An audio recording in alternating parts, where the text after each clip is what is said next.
Welcome to Soul Night Live number 63. Today, our guest is Steve Hackett. Right. Hey, you two. Hey, Hey, Joe. how you doing? Hi, Sean. How are you? Good to see you. I'm well. Thank you. Yeah, good. Good evening. So, how are you doing? I'm just wondering how long you need for this because I have to do a Turkish interview. So, how? Well, what time do you need to start that? Well, ideally in about half an hour's time. Is that Okay. okay I for think you? we could do everything in 30 minutes. That's not a problem. Fantastic. Yes, I Okay. won't. I won't dwell on anything too long. Okay, Well, sure. thanks for dropping by. It's cool to see you.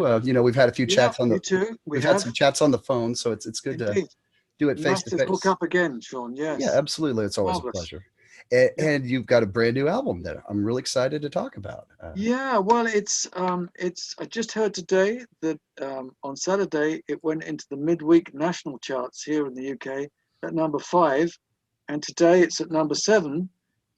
So I've been calling the team and telling them that they got a hit, and I think for something that's as perhaps as personal as this, um, there were a lot of surprised people within the team with this. But we're thrilled to have a hit at this point in time. It's well, always a good feeling. I'm thrilled for you. That's awesome. And yeah, said it's a personal album, and yeah, it's Yeah, definitely different for it's you. In a pretty lot of ways. radical. This thing is pretty radical for me. It's not one of those straight ahead baroque type acoustic albums. It's kind of orchestral in spirit, and there's the world music aspect with the Middle Eastern things and Middle Eastern instruments and what have you. So um, that kind of romance of place is all part of the album. It's something that my wife suggested and brought to the plot, as well as suggesting various melodies that I've used. So the core team is really myself and Joe and Roger King and everyone else who contributed to the album, the extraordinary players that are on it. So, Well, it's beautiful. I've heard it, and it's as beautiful as the cover art.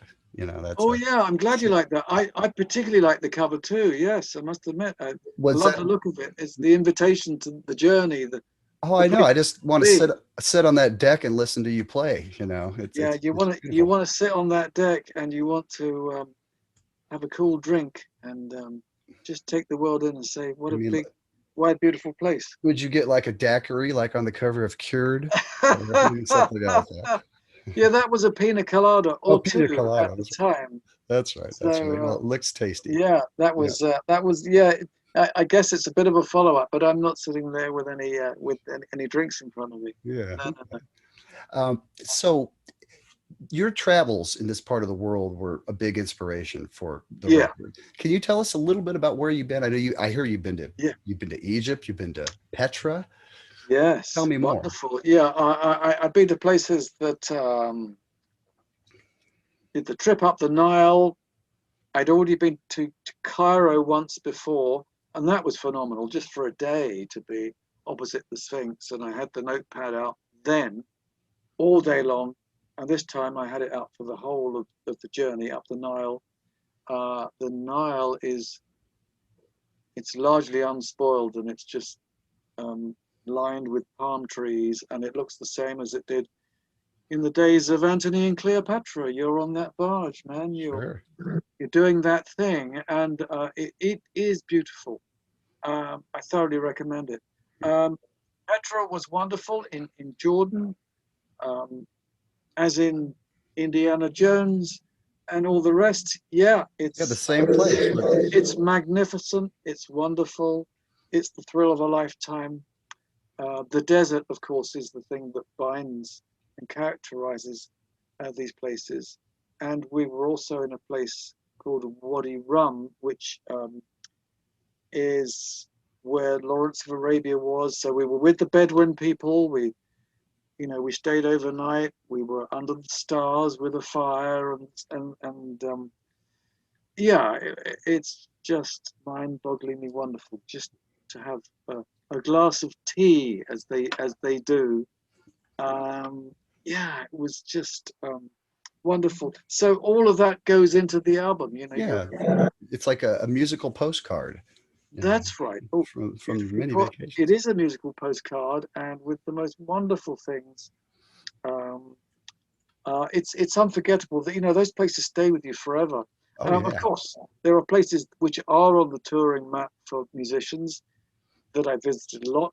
Lots of time in Italy, Spain, France, um, and of course they all have extraordinary things. If you see the best of those Oh, absolutely. places, Sure. um, Italy is the home of. For me, it's the home of fountains, as is, you know, a certain amount of Spain. Um, Spain is the home of the guitar itself. Sure. Uh, when Joe and I were in Andalusia, where Granada is, you have the Alhambra Palace, where I'd seen Segovia playing on film, the most divine, exquisite things in the most divine setting imaginable. You know, built by the sultans, the Moorish architecture. And Mhm. then on the other side of the gorge of that valley, there are the mountains where the gypsies play and sing and dance. And the show we saw that they put on was no less spellbinding. And I was talking to one of the guitarists who was showing me this extraordinary move that he was doing on the guitar. And so I practiced it and finally got it right. Um, Always a pleasure to be able to do that. So again, all these things, you know, the music follows, doesn't it? Sometimes the music follows the suitcase. That's Oh, that's a great saying. I like that. yeah, Yeah, before we dig into how you made the record, yeah. where's the best place to get it and what formats does it come in? I saw some, Well, oh, okay. You can get it from our website. It points you to a web store called Sandbag. But our to contact us, you know, it's hackettsongs.com. right. Okay. www.hackettsongs.com. Hackett Okay. Songs, all one word, lowercase. Yeah. And so you can buy it from us, and we share Sandbag, which is, you know, an organization that distribute and bag up stuff and send it off. You know, other acts like Radiohead and many others use them. Hmm. Um, so and Amazon, you can get it via Amazon. So Okay. I couldn't tell you where there's a single functioning record shop in the world at this point. Everything's closed down. What Oh, hasn't shut down? You know, you yeah. know, It's I don't tough. know what it's like for you guys at home, but It's um, about the only place I go, Steve. About once a oh, week, okay. I go to the You've got record one that's store. open.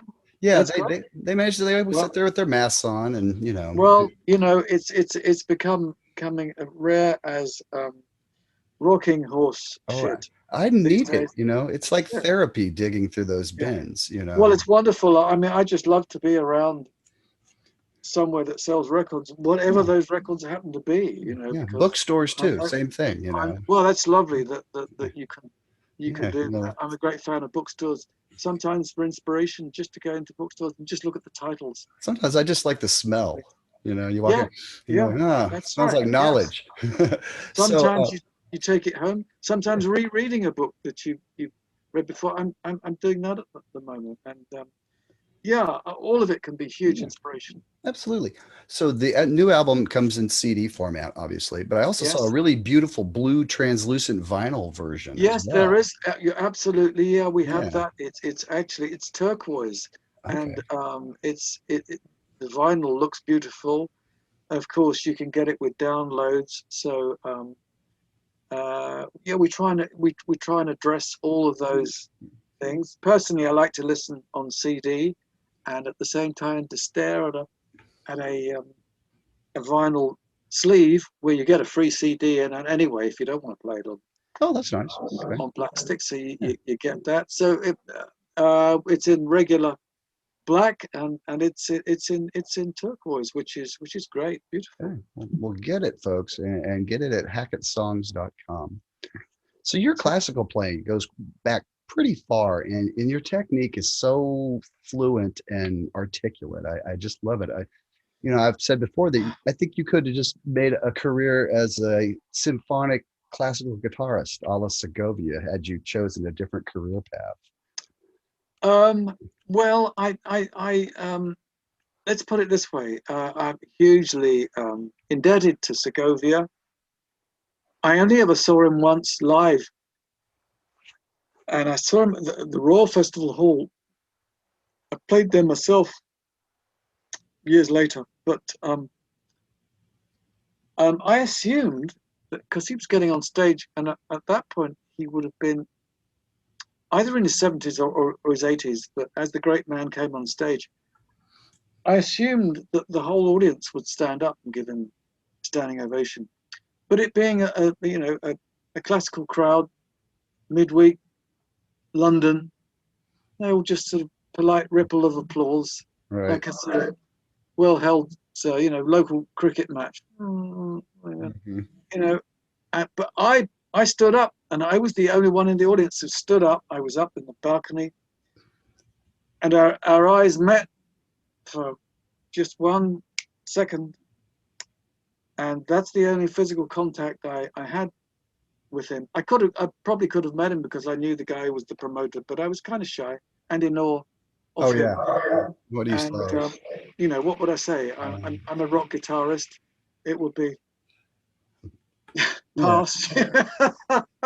But yeah, I love classical guitar. What can I tell you? How far back does it go for you? I mean, we all know Horizons was probably the first instance of it being on a record. Yeah, it goes back to when I was 15 in 1965.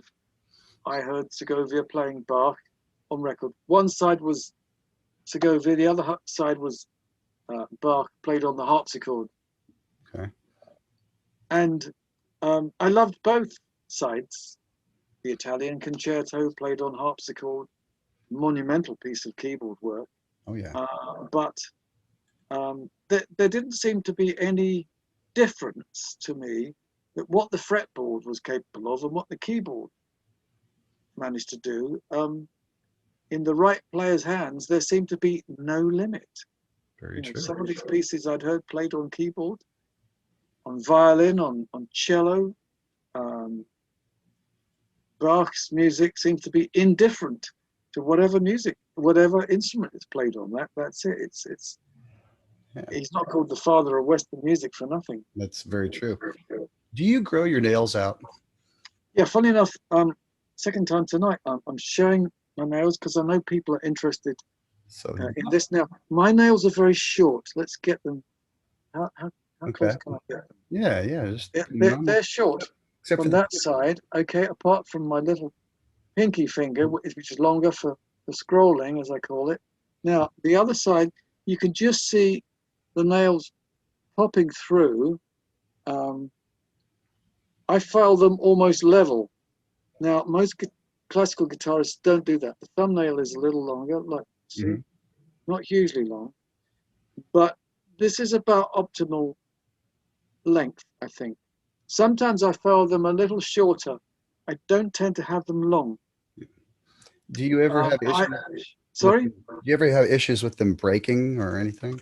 Well, I think filing them every day or every other day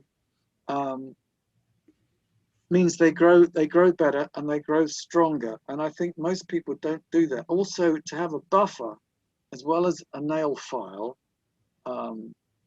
is important. I know flamenco players say that you should only file them one way, in one direction. Oh, really?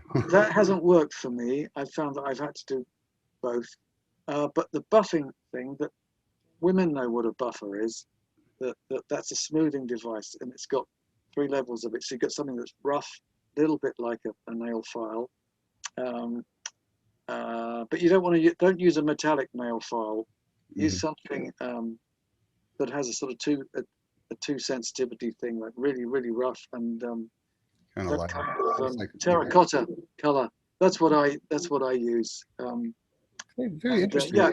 Nails are important, but I think nail care is equally important. And also, when you're on tour, and if you're playing electric guitar, they're unlikely to break when they're like this. I mean, it's tough when you're on tour because your nails get as you get run down, because you will, your nails get thinner. So all the more important to keep them short, I think. But then that's just me. Everyone's different. Okay. What guitar did you use on this one, and how did you mic it? Do you use a couple mics, Okay. stereo, Yeah. or what?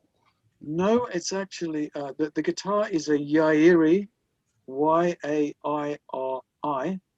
It's Japanese. I bought it in 1974.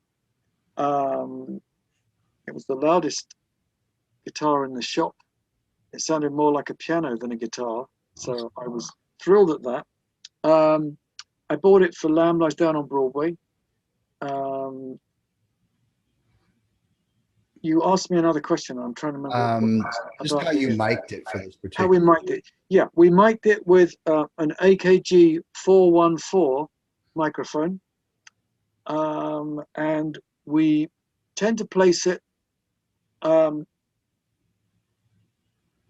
probably at a distance of about 6 inches from the sound hole, pointing downwards. Okay, that's how we do it. I used to mic from underneath when I was recording myself, but that used to give me a little too much bass. Right. And you don't need a lot of bass with nylon guitar. That's my take on it. You play nylon yourself. I have a couple around the house. Yes. Yeah, I'm sure you do. A little of And, everything.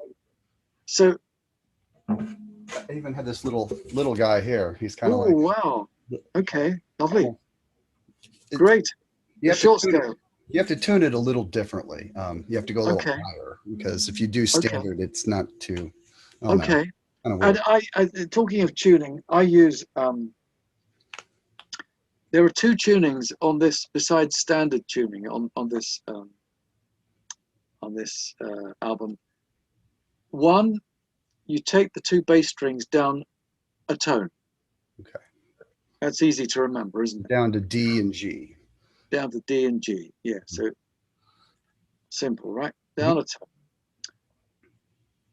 Sometimes I work with that if I want to play in D major or in G major. It's got lots of sympathetic strings for that. But the thing that I do that I don't think I've heard anyone else do is to take the B string down one semitone. Okay. Then you can use conventional shapes, but all of them are a surprise. I'll have to give that a try. Huge, yeah. It's There was a journalist I was talking to one day, and I showed him that tuning, and he said he played one chord, and he said it's pure death in the afternoon. It's I think that's Hemingway, isn't it? Yeah. And so it's the death in the afternoon tuning. It's everything is a soulful Spanish minor, and at times if you play it in a certain way, and you're playing and you're making it sound a little bit like a keyboard, like a piano, it starts to sound Russian. It's very good for those Tchaikovsky changes, I find. Excellent. So there we are. It opens up a whole world of possibilities. It can be maddening because you don't know where you are, but it's a new language and you're going to love I it. kind of like the mystery that comes with that. You just it's Me like too. starting over. Do you ever Not knowing is good. do Yeah. you ever play steel string acoustic? Yes, I do. You Yeah. do? Yeah. Okay, because There is some steel string on the album. It's a little bit invisible, Mhm. especially for rhythm work. And there's a bit of 12 string on the album as well. But again, it's kind of invisible. There's some oud. There's some Arabian oud, uh, the Arabian lute. Mine is from Iraq. It's a bitch to tune, but it's a lovely sound. There's a charango from Peru, which sounds either like a mandolin or a bouzouki. Mhm. Um, there's the tar from Azerbaijan. I'm not playing that. That's a guy called Malik Mansurov, who happens to be an incredible player. I think those are the main stringed instruments, apart from, of course, the wonderful violin and viola work of Christine Townsend. Yeah, it's beautiful, beautiful. Incredible player. Yeah, well, pick it up Under a Mediterranean Sky. It looks like we have probably about 10 minutes left, so I wanted to ask you Sure. about a couple other things. Sure. Tell us about the first time you got together and played with Steve Howe when Right. GTR was getting put together. Okay. What did you play the first time you ever played together? Well, first of all, I seem to recall I was invited to his house, and he played me he played me a tune that he'd recorded, and I thought the instrumental part of the tune was incredible.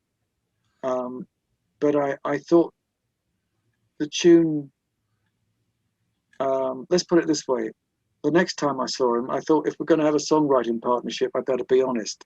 And I said, you know what? I think I've got a song that might go more appropriately with this incredible opening thing that you've got, which became the opening of When the Heart Rules the Mind. Sure. And so basically, my song is instrumental, and we put the two together. So I think it was the strongest thing we did. So our partnership was um, was born in that way. It wasn't so much playing with each other at first. Of course, yes, we started doing songwriting sessions at each other's houses, um, but um, I was a fan of his work with Yes. Yeah, I was going to ask how, I'm sure they were around. Did you feel back then that they were kind of contemporaries, that you had a certain musical kinship? Because, everybody lumps Genesis and Yes in the same pile now, but I'm sure back Yes, in the 70s, yeah. how did you feel then? Well, Phil Collins was a huge Yes fan, so much so that he sometimes would carry Bill's drums into a gig I've heard that. just to be there. Right. And uh, I very much liked Yes vocally. I liked the harmony approach. I thought was very strong. A bit like there was a Crosby, Stills influence, Sure. but with Like the fifth dimension. virtuosic playing. And Yeah. I thought that's a heady combination. And of course, many years down the line, I befriended Chris Squire, and we did stuff together. We Yeah, did you an did album that together. wonderful We did Squackett album. Squackett album. Yeah. Yeah, that was great fun working with him. Can you share a Chris memory or two that might Oh give yeah, us a my God. chuckle? Chris was always winging it. He was always, for a band like that, when he did his first solo album, um, Fish out of water. Fish Out of Water, Yeah. I said to him, the second track, I said, really nice sounding organ on that. And he said, yeah, you know where that came from, don't you? And I said, no. He said, St. Paul's Cathedral in London. Oh, He wow. said, yeah, I had my pal, Andrew Jackman, um, taught the choir there. And so he said, we went in at 3 a.m, because he had the keys to the place in more ways than one. And we recorded the organ. So it was a freebie. Can you imagine? That was Yeah. typically Chris, just winging it. And Yeah. I think so that's a very Chris-like thing to do. But I admire him for that, by hook or by crook. And it's a way they seem to work.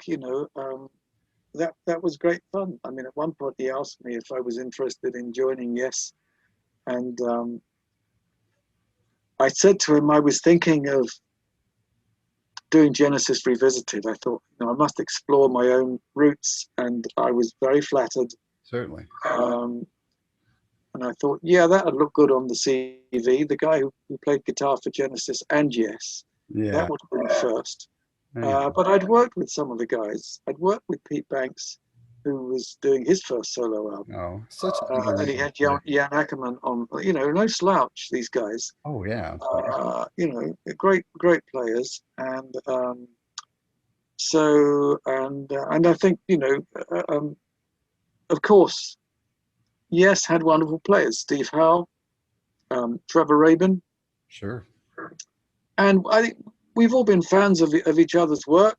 And it's it's nice when it becomes a mutual admiration society. I find guitarists are usually very open to collaborations and working with each other, albeit only briefly. But you know, I have some stuff in the pipeline with one or two people, and Excellent.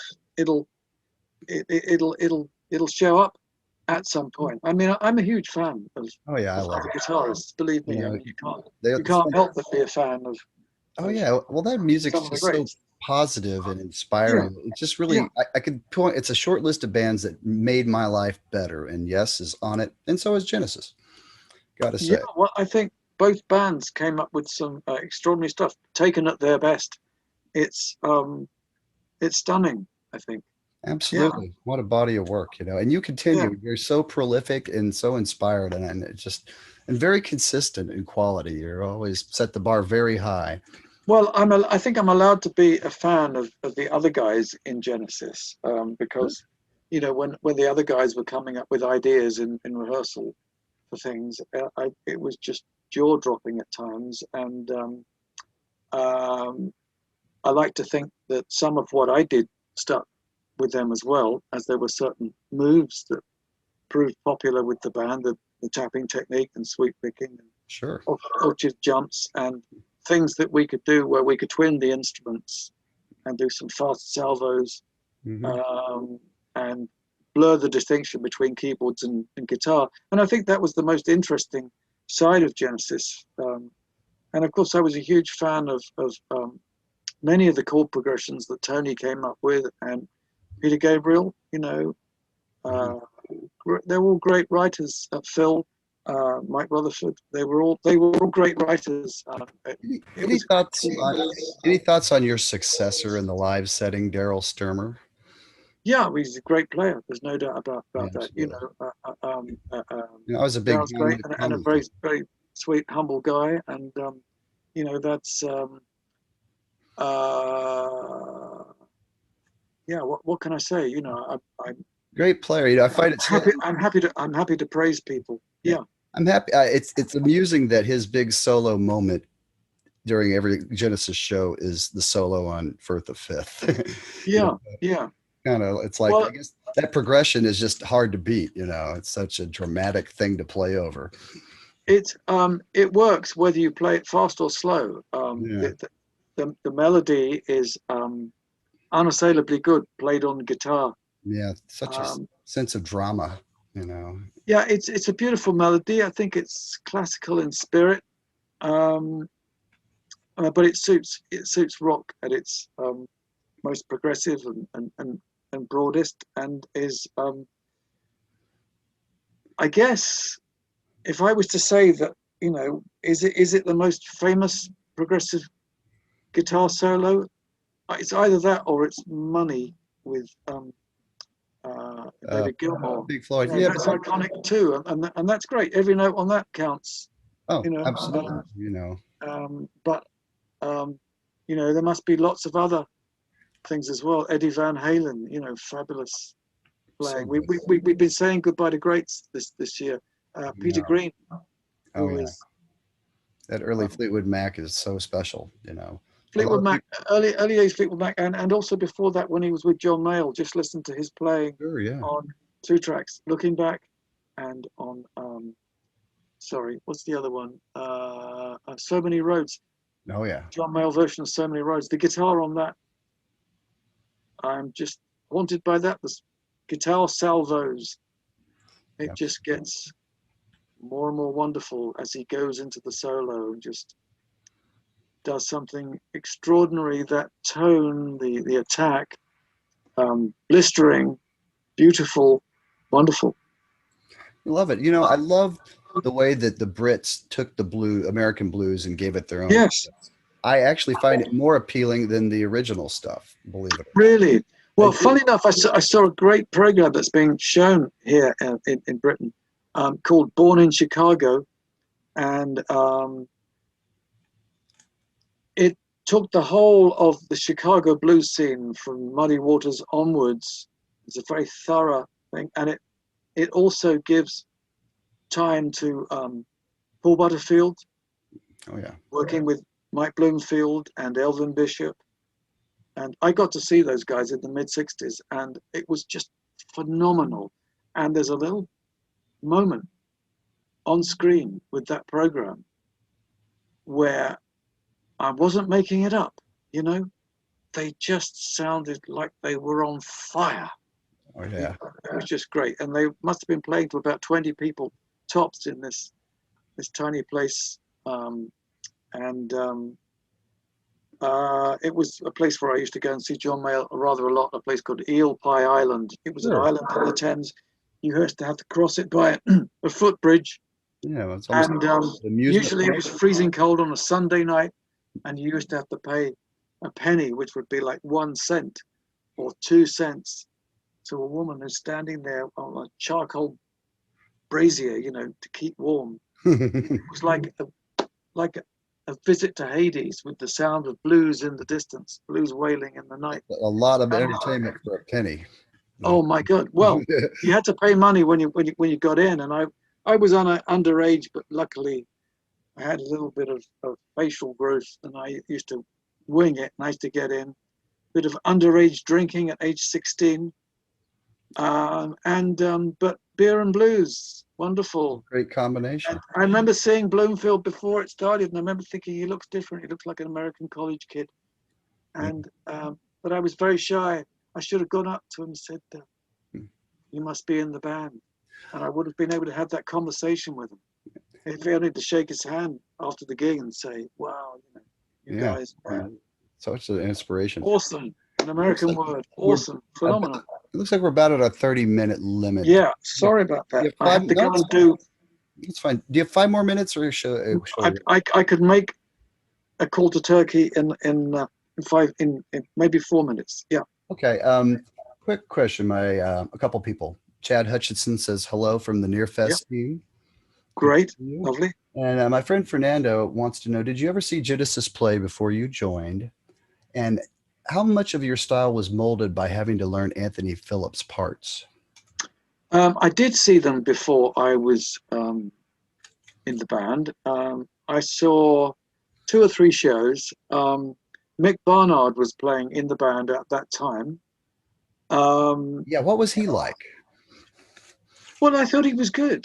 And I think that Anthony Phillips, my predecessor, who they grew up with and who was a founder member of that band, I thought he was mighty, and what wonderful songs he wrote. So he and I are pals, and we see each other from time to time. We've sometimes recorded together, not always on my stuff, but we did some stuff for Harmony for Elephants, an elephant charity, as so many of them are getting massacred, endangered species. We spend quite a lot of time together, and just to hang out as friends and crack jokes, and he's great fun to be with. A terrific talent. I think it's great because it's interesting to see people from different eras of a band work together. Kind of like Bruford and Mraz, that's another example. That's right, yes. He and I are together on the album. It's an album of mine, Out of the Tunnel's Mouth. Oh, great one, yeah. He's on that. He plays wonderfully on a track called Emerald and Ash. And when you hear the combined 12 strings and electric playing together, it's got that Genesis sound. It has that what I think of as that magic sparkle that I think that he basically pioneered that, and what a beautiful sound that is. And I've used it on things that I've worked on, and I use it live now to highlight certain tracks, whether they're Genesis or solo ones like Virgin and the Gypsy. Excellent. Well, I should probably let you go. I got to go for it. But thank you. Lovely talking again, Sean. Thank you. Always a pleasure. Let's do it again sometime. Yes, indeed. Down the road this year. Yeah, indeed. All right. Until take care. We're all back out there. Okay. Give my best to Joe and take Love care. to all. Thank you. We'll do. Bye-bye. Thanks.